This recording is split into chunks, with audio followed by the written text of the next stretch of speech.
Welcome to GrumpyMan's Reviews. Today we're looking at the TP-LINK AC750 dual band range extender. This normally retails for just under £30. I picked it up on Cyber Monday from Amazon for under £17. I'll leave a link in the description box below if you're interested. On the right hand side here it says one mesh. That would only work if you're using a TP-LINK router that also supports one mesh. It will have the same SSID and the password, so when you're going around you're not having to change the password for different SSIDs. If you go on their website, it will tell you what is compatible and what isn't. 433 Mbps on 5G and 300 Mbps on 2.4G. Wi-Fi dead zone killer. You can also use this in access point mode. For that you've got to have it wired. Easy setup with the app. Set this up. The first one using the WPS button, it push that on your router. Within 2 minutes push the WPS button on the actual extender. They will link up with each other. Second way is the app, which is how I'm going to connect it. Works with any Wi-Fi router. This model is RE220. There's a previous model that's RE200 I think here. Just a bit more information here, telling you where to place it. Let's tell you what the lights mean. 3 years warranty. Let's open it.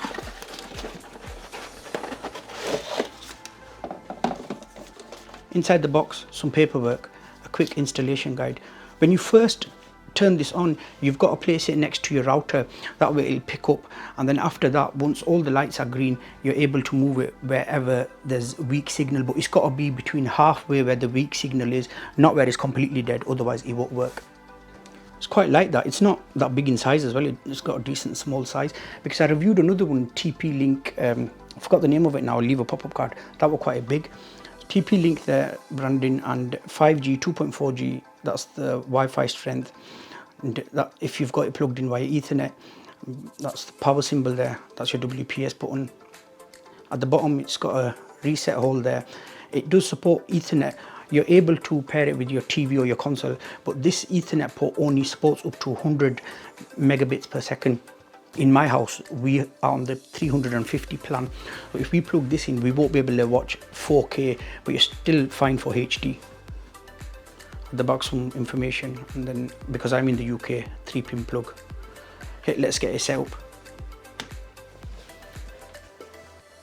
I've downloaded the app. It's the TP-LINK app. I go into the app.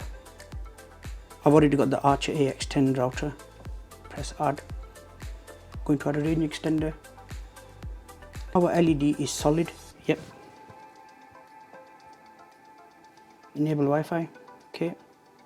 Next. Grant location permission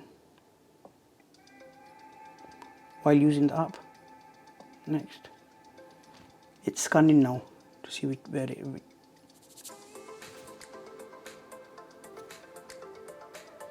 Searching for the extender.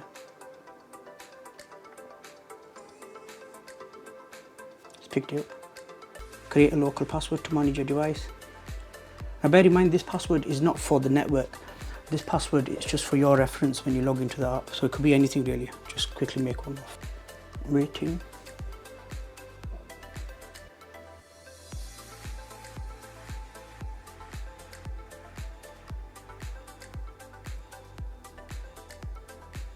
Host.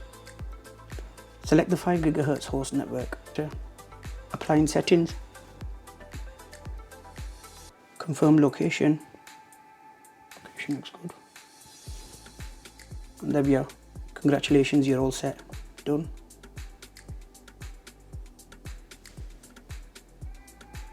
We're logged in. So you can see RE220 at the top. Host network client, which will be me obviously because I'm connected. And that's the same SSID as my main router. At the end it's got EXT, and I've added the 2G and the 5G so I know which is which. You're able to change the name as well if you want. If you click on the clients, unknown, that's me that's connected. On a quick speed test. Speed test on the 5G, 76.7 down and 32.3 up. It's as simple as that to add the range extender.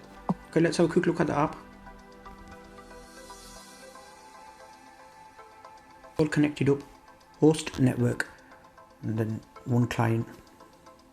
If you go to tools, quick setup, extended network, one mesh.